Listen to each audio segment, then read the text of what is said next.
Un șut care prinde poarta, prinde însă și Deachi, a tras Florea.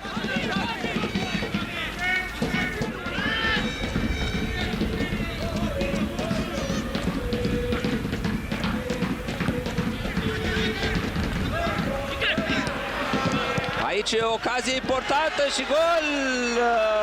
Surprinsă cei de la Satul Mare, gol marcat de Conciu în minutul 7. În primă fază a reușit să respingă Deachi, dar apoi Conciu a fost cel care a reușit să marcheze golul de 1-0. Ce gafă copilărească colectivă, dacă vreți, în apărarea Gazdelor.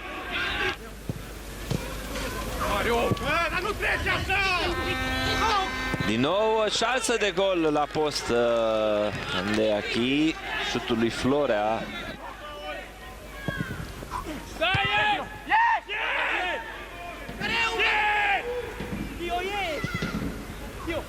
Centrare periculoasă și gol, 2-0 pentru Chindia, minutul 19, o centrare excelentă. Și o reluare în plasă pentru Albu, care vine foarte bine la acest balon. Apariție surpriză, să spunem, pentru că nu e o fază fixă. Iată și centrare excelentă, dar marcajul practic este inexistent în tabăra Gazdelor. Diomande a încercat să împiedice acest gol, n-a reușit.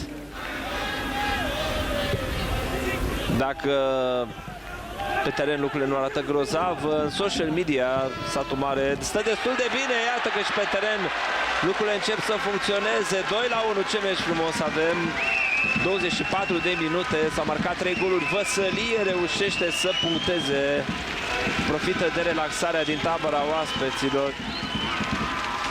Foarte frumoasă faza cu Văsălie, care marchează printr-o execuție la colțul lung de lângă Tamaș. Trage, face o bicicletă, așa cum se spune în fotbal. Nu bate Martac, o schemă pregătită de oaspeți. Martac centrează și balonul reținut de Deachi. O schemă care a funcționat până la un punct. Cred că a primit balonul în plină figură portarul celor de la Satul Mare. A fost execuția lui Albu. Într-adevăr, wow, s-a văzut destul de rău momentul.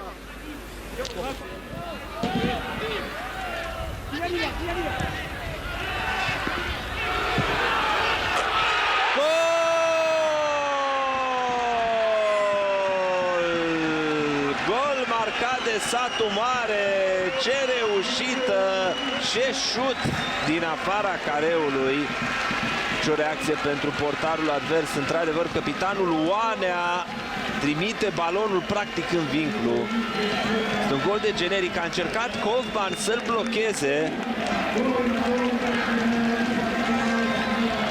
Apoi nu s-a mai ținut după el și iată ce gol marchează Cătălin Oanea.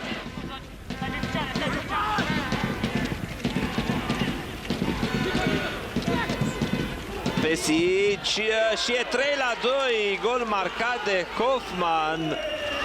Chindia revine în avantaj. Pasa lui Florea, Pesic trimite perfect pentru Kaufman.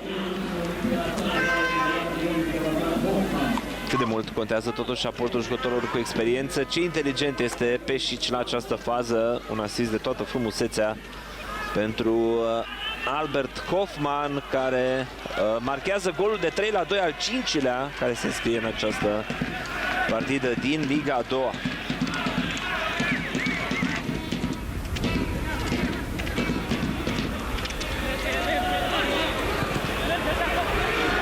Din nou situație periculoasă și gol marcat de Pesic.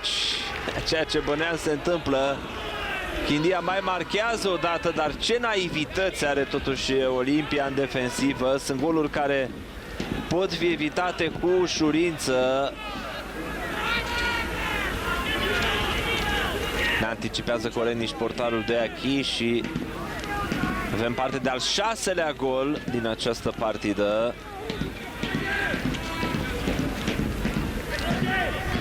pasă de Florea și probabil Peșici înscrie cel mai ușor gol al carierei. Ne primește o simplă